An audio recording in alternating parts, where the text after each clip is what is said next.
Investigations, Director General, Commissioner, ladies and gentlemen, to Education in a Digital Era. I'm John Bayliss, your moderator for today's events. We've got a very exciting day ahead of us, which is filled with a very interesting program, which I'm sure will stimulate lots of ideas and thoughts during the course of the day.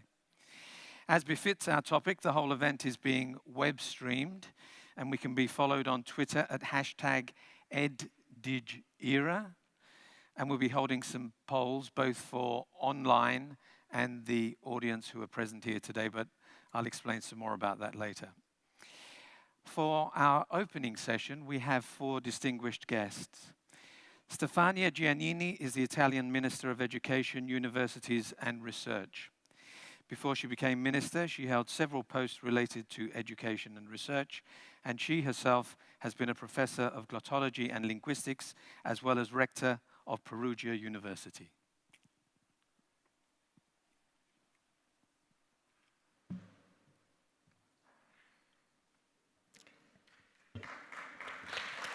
Thank you.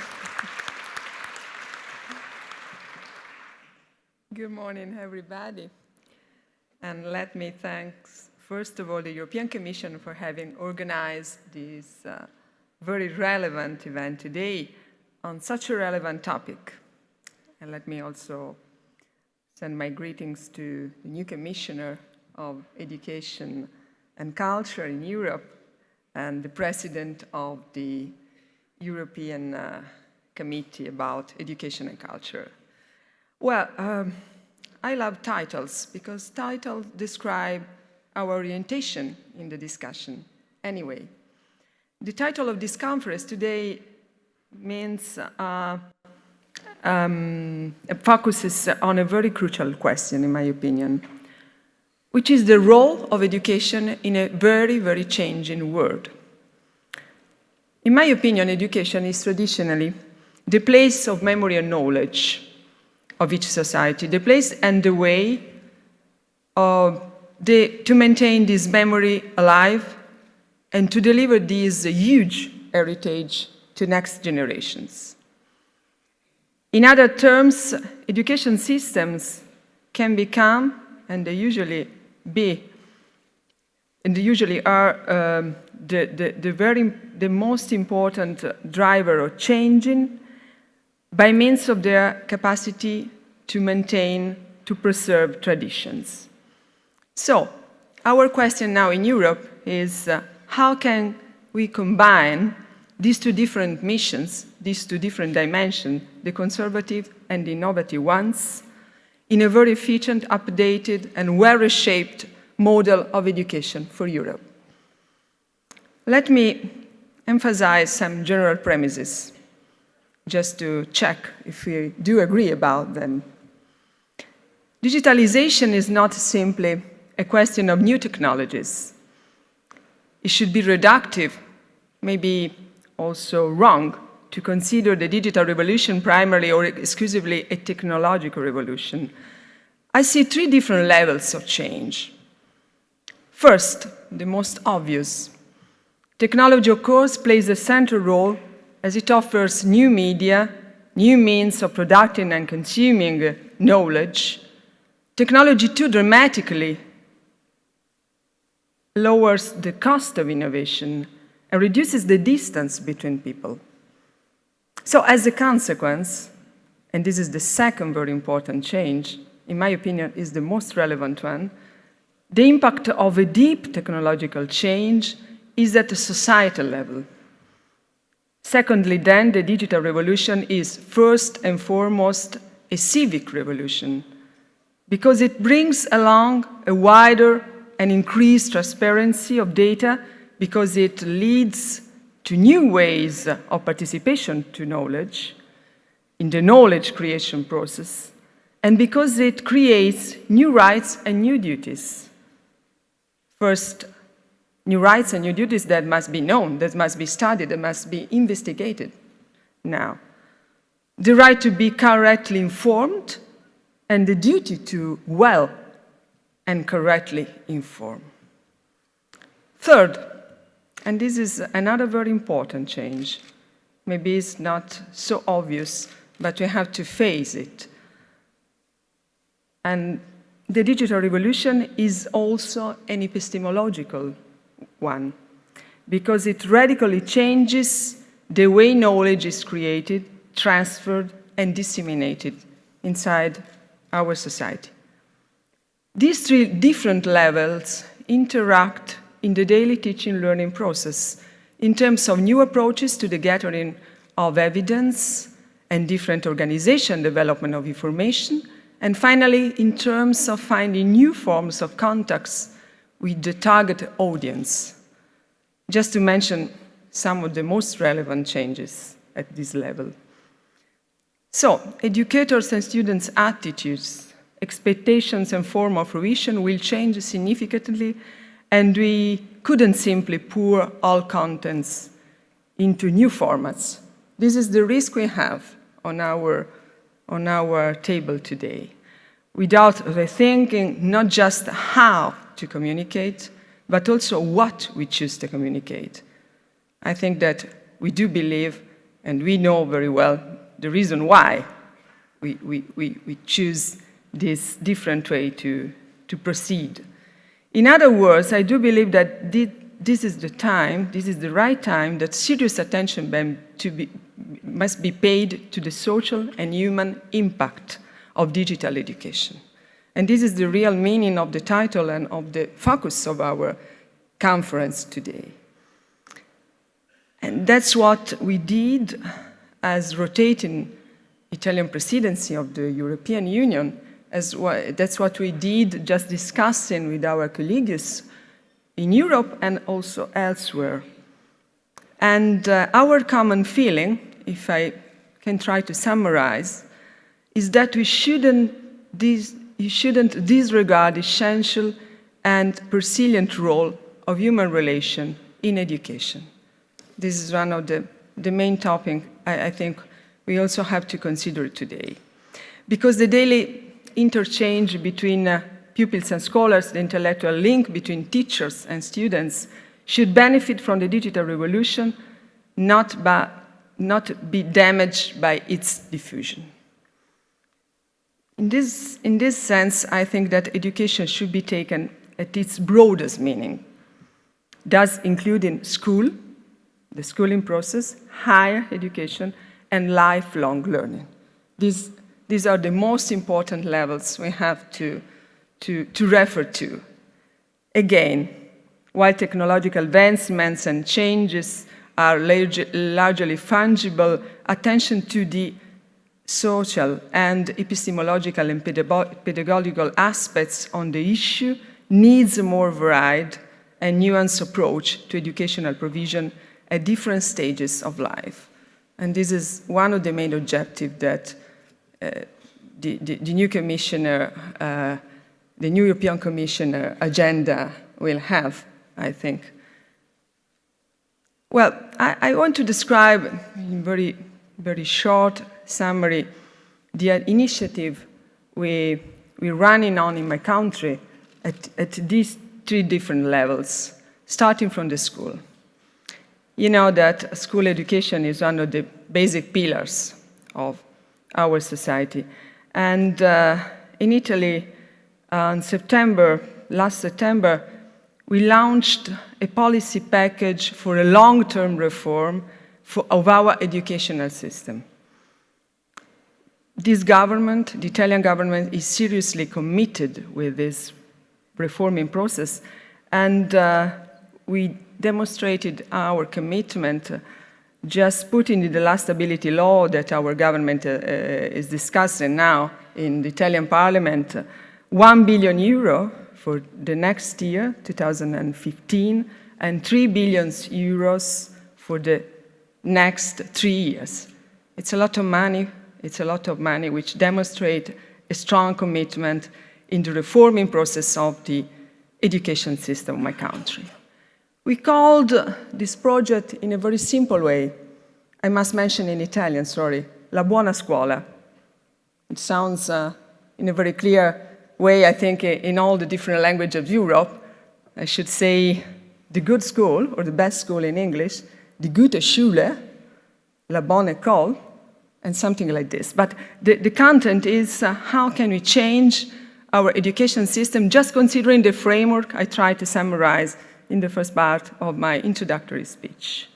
So just considering this three level, the technological changing, the civics changing, and the epistemological one. Well, our vision is as it follows, and it's very coherent with the European Agenda for Digital School.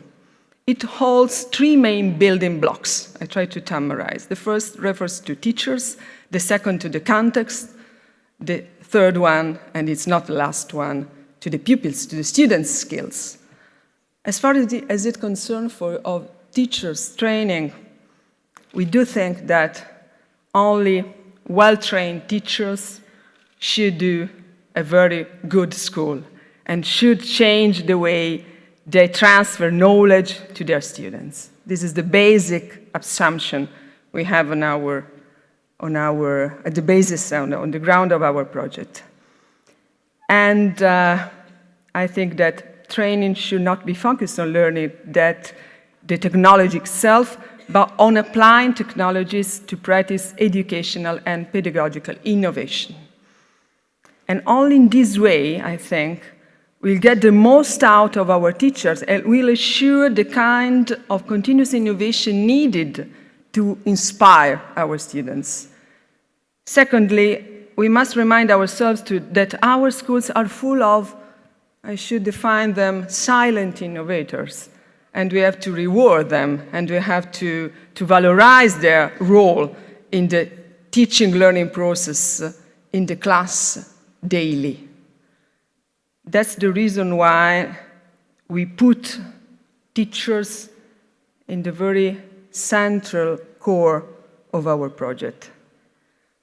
And we should work to create, this is the proposal I want to do this today, I think that we should work to create a European network of teaching innovators and school networks with a strong focus on digital innovation, just considering digital innovation in the broader framework I try to put inside.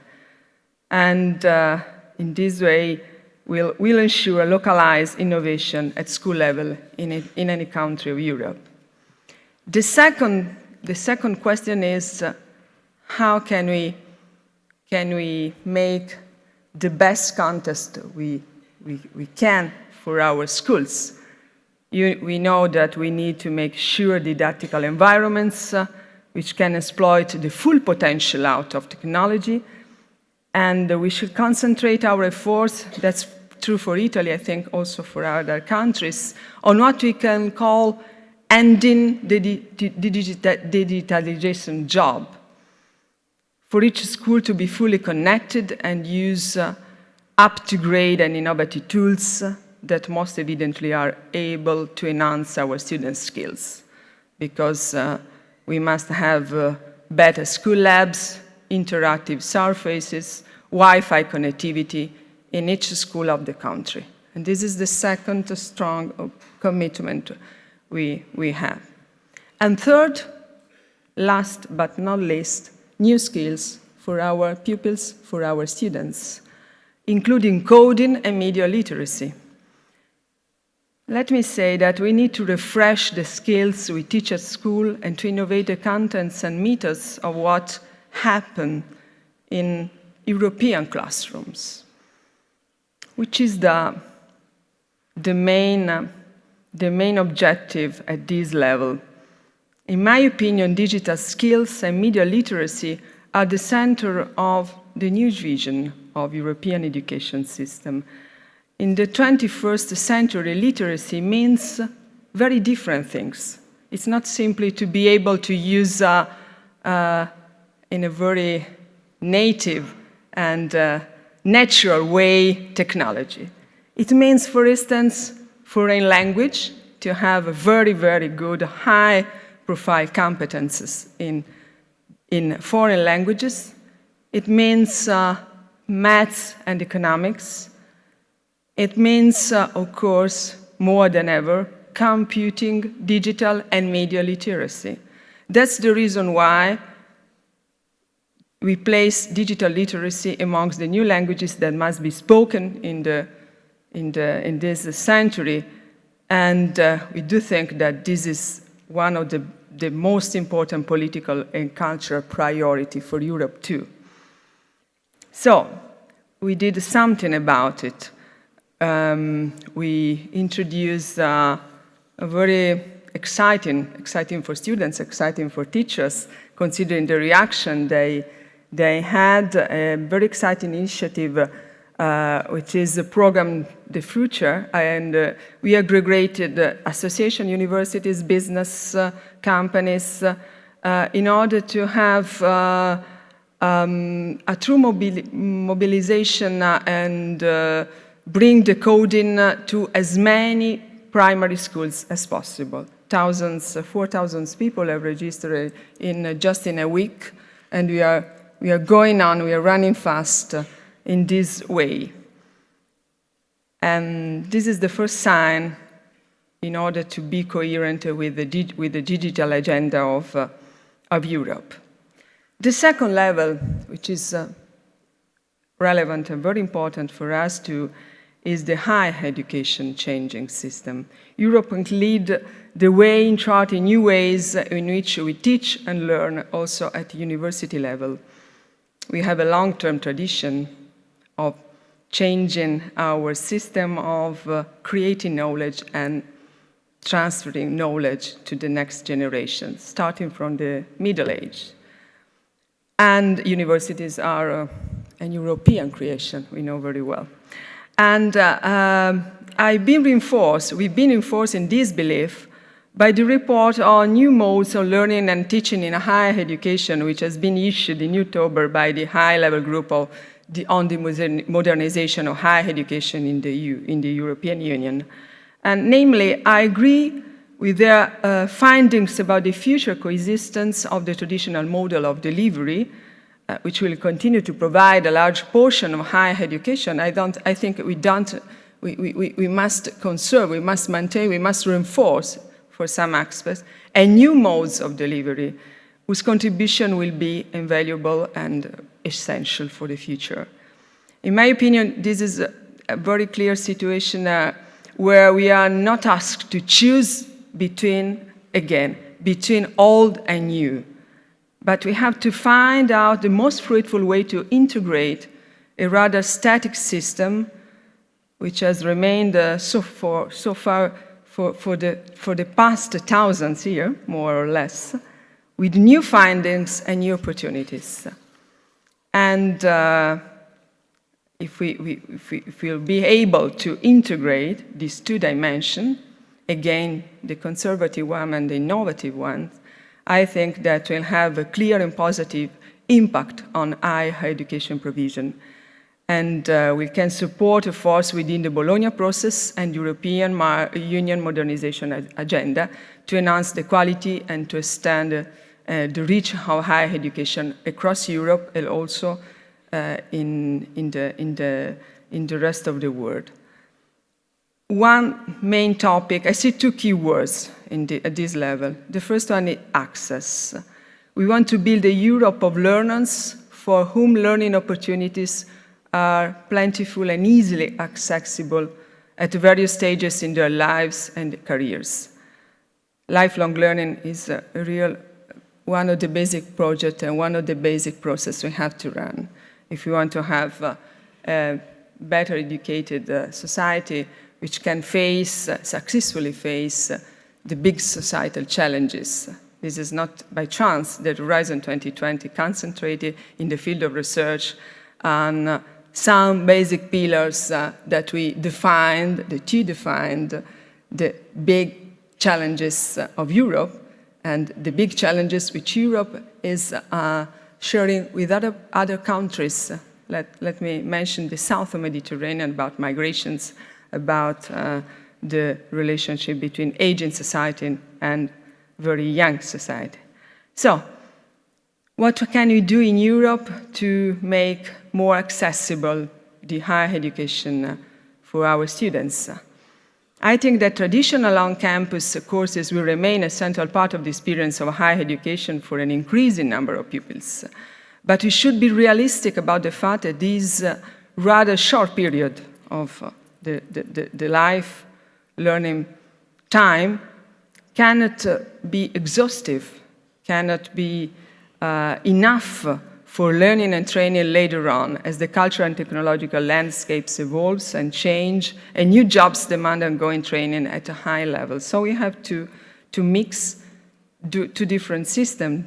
The second one, as the high-level group report I mentioned earlier puts it, is that there is enormous potential for widening access to higher education and increasing the diversity of student population. Online technologies, MOOCs is one of the, I saw you have also a special desk dedicated to MOOCs, are one of the basic tools we have to increase the dissemination of knowledge all over the countries. And as a final point, and the second key word at this level, let me say that I deeply believed in the cooperation and international nature of university education. Also, the international dimension, the cooperation between countries, the mobility, this is the key word, the mobility for students, teachers, researchers, is one of the, how can I say, the core business of university since the very beginning of this process. And this mobility and this international cooperation is totally irrespective of its mode of delivery. Europe must become, I should like to have a dream, Europe like a large campus where students and teachers interact both personally and remotely. This must be our objective, to transform Europe as a big campus where teachers, students, and researchers also coming from other countries, also coming from countries which are not in Europe. And in this way, we really, my opinion, we really try and we will be successful in trying that to combine the two main objectives that Europe has now in its agenda, not only for education, competition and cooperation. We must be more competitive, and we'll do that becoming more and more cooperative. So competition and cooperation must be our main objectives also in our strong commitment for changing and updating our education systems in Europe. Thank you, ladies and gentlemen. First, let me thank Minister Giannini and the Italian Presidency for jointly organizing this event with the European Commission. I think it's a very good occasion for exchanging ideas about one of the most contemporary challenge in our education systems. And the title of the conference is very timely because both education and the digital area are such a phenomenon with huge importance, which can determine our future. Because we know that when we think about the possible way out of the recent European economic crisis, education is one of the most important leeway for that. Investment in education can pave the road for the future economic growth, and of course the environment of the education reforms happening in most of the member states, just like in Italy, we just heard about it. The environment is the digital area. So when we combine education reform and the criteria of the digital era, I think we can find good and very feasible solutions. So let me just argue first for the importance of the investment in education, and then I will talk some of the challenges of the digital area in education policy. Why education matters? Because unemployment, especially among young people, continues to be unacceptably high. You may know that the total number of unemployed young people in the European Union is above 5 million. That means that a middle-ranked member state could be composed of the unemployed young people at the moment in the European Union. And I think it's not only unacceptable, but Europe is running a serious risk of losing an entire generation of young people, people who are neither working nor studying, who are facing poverty and exclusion from society. A youth without perspective seems to me the most dramatic and absurd waste for a society. In these times of economic crisis and consolidation of public finances, has education become the weakest link in public investment? The figures seem to support this assumption. In recent years, many member states have reduced the share of GDP that they invest in education by 1.1%. Meanwhile, countries like China, India, Australia, and Brazil are catching up quickly and investing strategically in education. South Africa spends 6.6% of its GDP on education. Within the EU, only 3 member states perform better. Brazil boosted its spending on education from 3.9% of GDP in 1999 to 5.8% in 2012, and is now above the EU average of 5.3%. This is nothing less than an education emergency. The Europe 2020 strategy identifies education as a powerful driver of growth, and now is the time to invest in it, now more than ever. Of course, education is much more than a means of supplying the labor market with human capital. Its value goes far beyond this. But when youth unemployment affects half of a generation in some member states, how can we ignore the obvious? Quite simply, investing in education makes economic as well as social sense. Education pays off. Education contributes to economic growth. It is part of the solution. I know the immense economic difficulties many member states are facing, and I'm certainly not here to point the finger. On the contrary, I'm here to pledge my support to member states and to the many actors at national, regional, and local level who work to improve our education systems. Ladies and gentlemen, I will try to use all the tools I have to support investment in education. The new 315 billion euro EU investment plan identifies education and the related fields of connectivity and innovation as some of the crucial strategic areas on which investments must focus to get our economic growing again.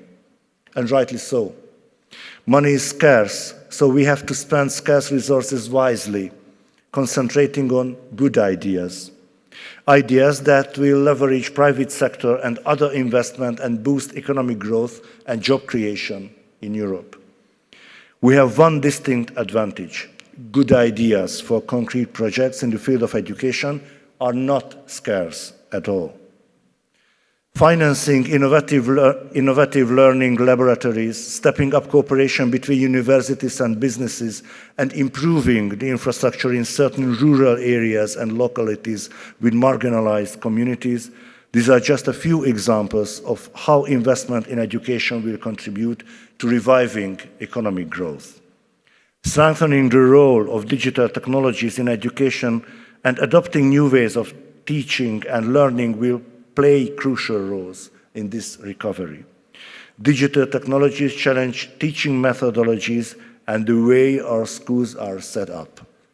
We have to get better at equipping young people with digital skills, and we have to get better at reaping the benefits for education that modern technologies offer. Being connected is not enough. we must also be digitally competent. Last month, the European Commission presented the results of an international study on the digital competencies of teenagers. The results confirm that young people born in the digital area are not always able to use new technologies in a critical, creative, and informative way. This shows that we need to do much more to develop digital competencies in school. First and foremost, this means helping teachers develop innovative teaching methods using new technologies. It also means that we need to train teachers and create a school environment that promotes the innovative use of digital technologies in teaching and learning. The Opening Up Education initiative launched by the Commission last year addresses these issues, and today's conference continues that debate. The Erasmus Plus program is supporting strategic partnerships across Europe, partnerships for the development of digital competencies, innovative curricula and teaching methods, as well as open and distance learning. And the European Commission is working with member states and stakeholders to develop and promote the use of tools such as competence frameworks for learners and platforms for the exchange of innovative learning practices between teachers, such as e-twinning School Education Gateway and the Open Education Europe website. Ladies and gentlemen, digital technologies provide us with a unique opportunity to improve and modernize our education systems. But let us keep this in mind. Digital technologies and devices are at the service of education. They are tools. They are not a magical solution and certainly not an end in themselves. The secret of good education lies in teachers, well-trained, well-resourced, imaginative, and committed teachers. I'm confident that together we can make European education systems fit for the digital age.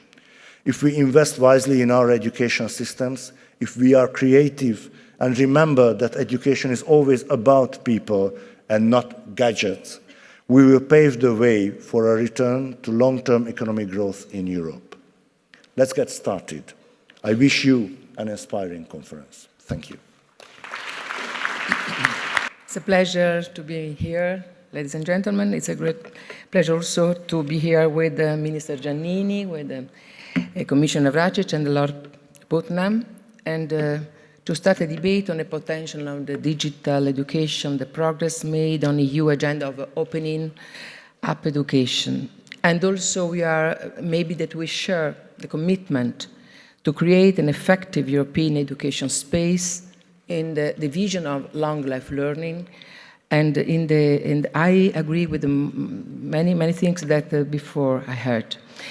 I would also to congratulate the Commission and the Italian Presidency for this initiative of bringing together educational experts and policymakers and to discuss the future of education together with an online audience in an interactive and inspiring way. This is an excellent idea to test, but also to have a feedback of our proposal. I'm also happy to attend the award ceremony of the Open Education Challenge. In fact, I'm very curious to learn about the awarded innovative projects that will you present after, illustrating the potential of entrepreneurship and innovative in education. I also heard that during the event, we will explore a replica of a future classroom lab created by European SchoolNet, a very important network that we have in Europe, with plenty of examples of innovative learning and teaching technologies. In this context, I would like to mention that on March 2015, I will host in Parliament the event called Every Classroom Connected, Satellite for Pan-EU Reach at the European Parliament in order to create a real 21st century classroom where students can easily and simultaneously acquire various skills such as critical thinking, creativity, problem solving, and we need to aim at connecting every school and every classroom across Europe to high-speed broadband.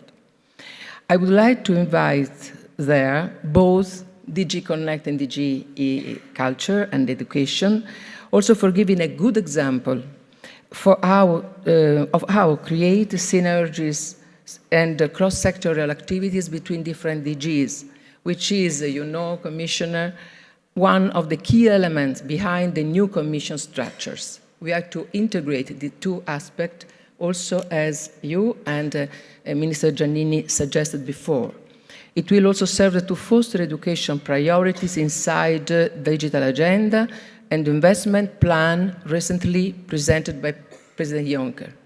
But I have the duty also to say that we complain, and I wish that the Commission will fight for it, that in spite of one of the 5 priorities in investment of EU will be education, that's a good news, but in the 10 points of the program of, that President Juncker presented, the word education and the word culture is not mentioned.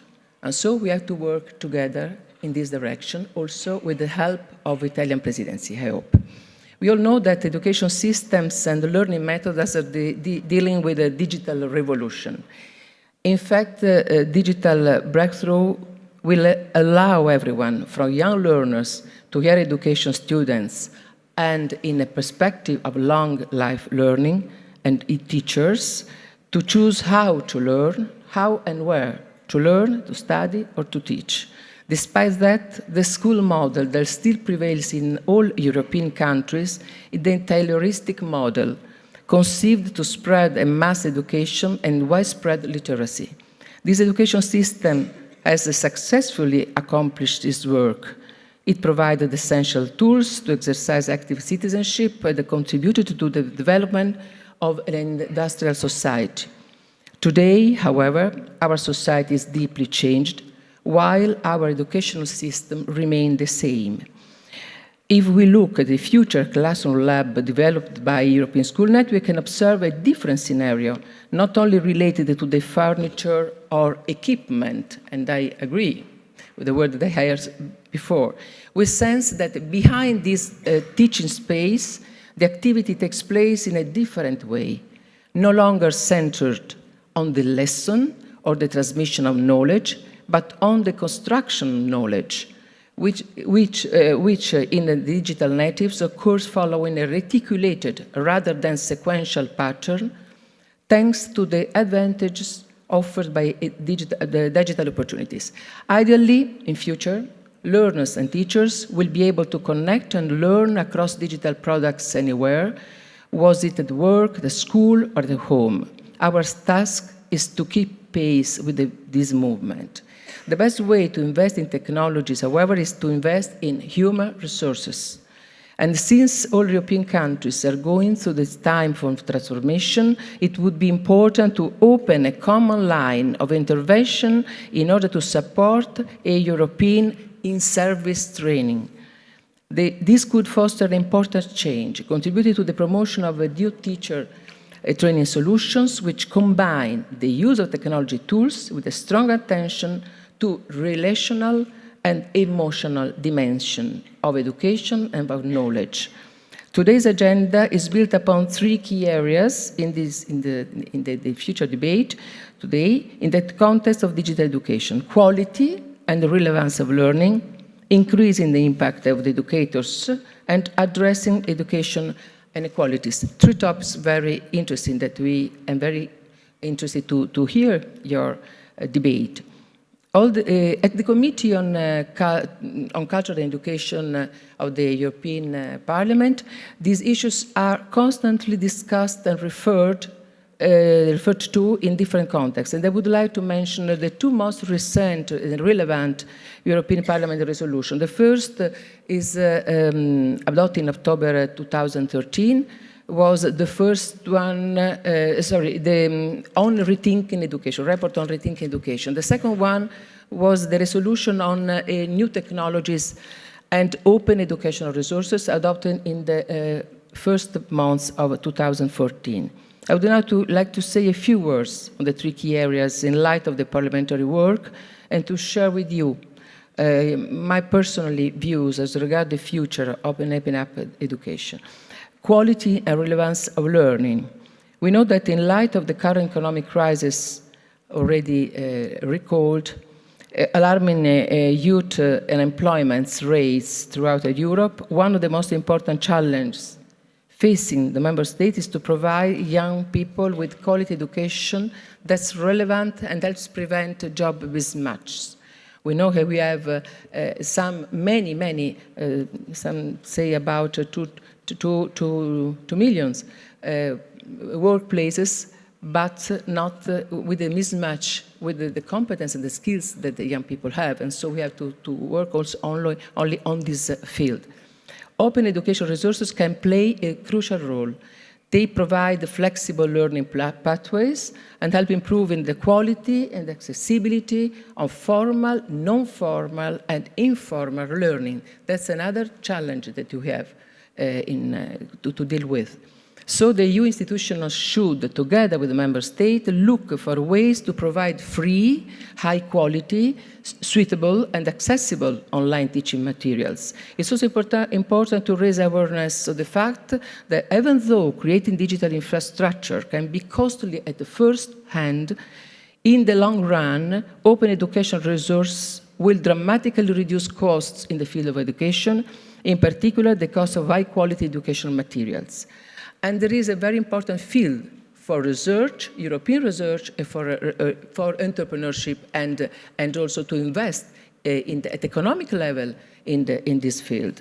Now, coming to our second key area, namely increasing the impact of educators, I remind that an EU-wide survey shows that even though 70% of teachers recognize the importance of digital learning, only 20% of students are taught by digitally confident teachers. And so there is an urgent need for digitally competent, but in knowing that it's a tool and not an objective, but it's a very important tool to be a supportive teacher. We all know that the teachers play a fundamental role, not only in facilitating the use of online learning materials, but also in teaching students different approaches to learning and to select contents.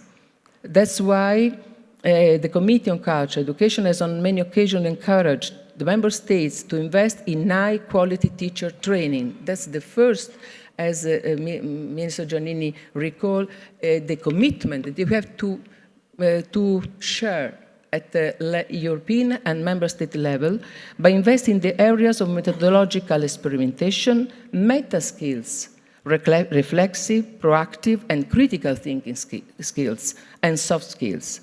And I imagine that this, at the epistemological also level and in the pedagogical level, is a very important field for research. And I hope that we take in consideration and we promote this kind of research for Horizon 2020. I remember that in our commitment for include in Horizon 2020 humanities, research on humanities, research on this field, and also on cultural education field, it was a very important goal that we reached. And so I invite member states, experts and the organization, institution to invest more on this program. We must acknowledge, however, that the open education resources are generally produced in a limited number of languages. That's one of the problems that the teachers announce, and also, although not exclusively, by higher education institutions. Moreover, not only open education resources, but also ICTs are currently mainly used in higher education. And we, in spite of this, we must encourage, where appropriate, their use also in a primary and secondary education, as well in vocational education and in other informal learning settings, where student-centered learning combined with ICT also carries huge potential. A proper contextualization is a critical factor in making educational software effective. This approach must be suitably embedded into teaching and learning process, and must take into account pedagogical and curriculum objectives, tools, and individual learning paths. This point, I was also to highlight the importance of internet safety in the schools, and not only in the school, or mainly for minors. We have to combine also in this field two different goals to create a real effective e-citizenship between starting from the first age and the protection of students, also their psychological integrity, privacy of teachers and learners, and also when they use open education resources. Therefore, we should also focus on provided, coordinated, and continuous education on internet safety in the schools, together with NGOs, together with also in a peers education. Actually, I have a strong personal interest in internet safety. As some may know, I was the rapporteur of the European Parliament resolution of protecting and promoting children in the digital world that was adopted in 2012. And I asked in this resolution also to continue for this important program for Safer Internet program, which is now continuing as the Safer Internet Digital Service infrastructure under the Connected Europe facility. I also imagine that we have to go on this matter, also to combat cyberbullying and other kind of different kind of use and bad use of the e-tools. Lastly, I want just to mention a problem of educational inequalities. Ideally, socioeconomic background, disabilities, or physical location should not limit access to knowledge and skills. However, it's clear that in Europe, not everyone has access to digital education. First of all, urban areas are very often better served than rural and isolated areas. There is also wide divergence in available digital resources and the knowledge in schools and higher education, but also between generations. And the current digital divide undermines the notion of equal educational opportunity for all citizens, and so we have to take in a very, very deep consideration this problem. I know that we have a very important way to reduce the digital divide, as in to invest on the development of a massive open online courses, we know, but also in intergenerational projects of digital literacy involving associations, NGOs, trade unions, public libraries, education centers, and schools. And to conclude, to this regard, I would like just to remember one episode that I lived personally in 2000 year, when it was the All People International Year. I promoted a project in Italy named Grandparents Online, non-online, at the national level, including all people and students in the secondary schools. And they, for the first time, the teacher were the students, and the pupils were the grandfather and the grandparents. And from this experience, I learned a very important lessons. At the end of the project, a young teacher said, "We know how to surf on the net. They knew where to go." It's very interesting, I hope. Thank you.